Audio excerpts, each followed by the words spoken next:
Hi, preschool families. This video's for you. I'm here today to talk to you about sensory play.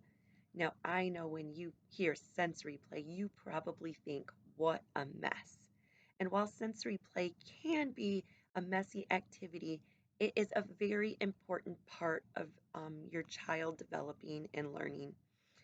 It has been shown that when a child can engage their five senses, which are your sight, your smell, your taste, your hearing, and your touch, it helps children to be able to complete more complex learning activities. It helps create those connections in their brain and it helps with their memory as well.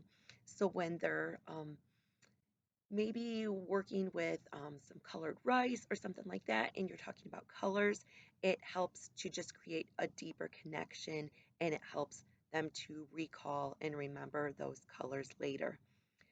Playing with sensory activities also helps language development. It helps cognitive process, which is thinking skills. It helps social and emotional skills. It just helps your physical skills because you're able to develop those small, fine motor muscles in your hands, which helps more with writing. And plus, it's just a lot of fun. The more senses that you can engage with each activity, the better. And did you know that you learn the best that way too?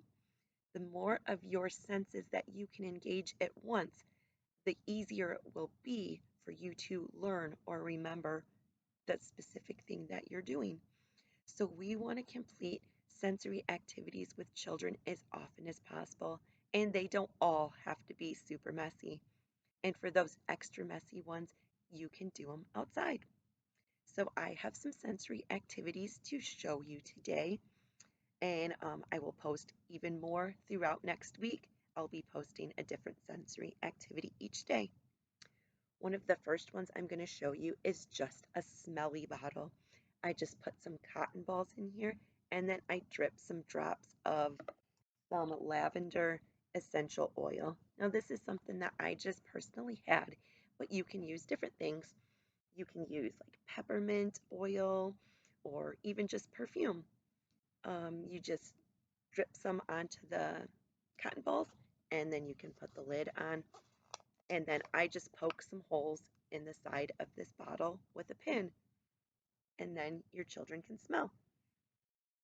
And then you can even talk about lavender, the flower, you can talk about what color it is, and you can even talk about what it's used for. Another activity that I thought was really fun is I filled up a balloon with water and then I stuck it in the freezer and I made ice balls. They're really cold and they're fun to play with, especially for my families who don't spend their winters in Michigan. Your children don't really have a lot of experience with the cold, so this would be a fun activity for them. I also put some little toys in the balloons before I froze it so you can see them in there. And you can provide tools for your children to hammer or poke at the ice to see if they can get them out. That really develops those fine skills and also their thinking skills. Like, how can I get that toy out of there? So not only are you engaging their touch, but you're going to be even engaging their hearing because the ice is loud as you bang it. Um, Another one that's really simple is colored pasta noodles. You can usually buy pasta noodles for pretty cheap at the store, and I just use food coloring. You put them in a bag with the food coloring and shake it all around, and it colors them, and then you can just pour them in a bin and maybe add some measuring cups or spoons so that they can play with the noodles. You can talk about the colors of the noodles, the shapes of the noodles, how they feel, what they could be used for. And when you're done, you can even create art with them. Um, Another thing that is something that I know a lot of parents don't like to have in their home is Play-Doh. Play-Doh is a great sensory activity that really helps with fine motor development, with the rolling and the squeezing. And if you don't want to play with it in your house because you're worried about it getting on your carpet, you can take it outside and enjoy the Play-Doh in the sunshine. And finally, this one's messy, but it's super fun. This is called Oobleck, and I'm going to show you how to make it. It's a really fun activity and it's really fun to play with, but be warned, it is super messy. So you just get cornstarch from the store, and once again, cornstarch is pretty inexpensive.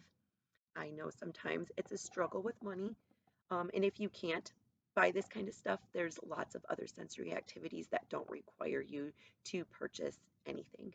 But cornstarch is pretty cheap. It was less than $1 for the box, and I'm just going to dump some into the container. I'm not going to make a lot right now. So I dump some cornstarch in there, and then we just add water.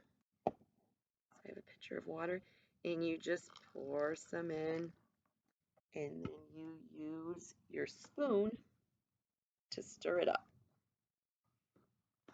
And it kind of starts to create like a liquidy material that's just fun to play in. And there's really no recipe for it. You just dump some cornstarch in and then you add some water. The best part about this is playing with it in the end. So see, you just end up with a liquidy mixture. I'm going to show you. So with Oobleck, it's something that you can pick up, and then when you let it go, it just melts back into liquid. So you can grab a hold of it and you can feel it get hard, and I can hold it, but when I let go, it turns back into a liquid. So it's just kind of fun to play with it and let the kids get all messy and talk about how it feels. It feels squishy or liquidy or sticky or whatever words you can use to describe it. You can add different food colorings to make it different colors, or even add glitter if you want to. So like I said, this is one of the messier activities, so you might want to play with it outside if you don't want to make a mess in your house. But it's fun. You can talk about the science behind it, how you can turn it into a solid and a liquid. And just the more that you would get them engaged with it, the more fun you'll have and the more they'll remember. So I hope you enjoy the sensory activities that I showed you today, and I will be providing more information on things you can do at home over the next week, and I'll be sharing some more information about why sensory play is so important for children. See you next time.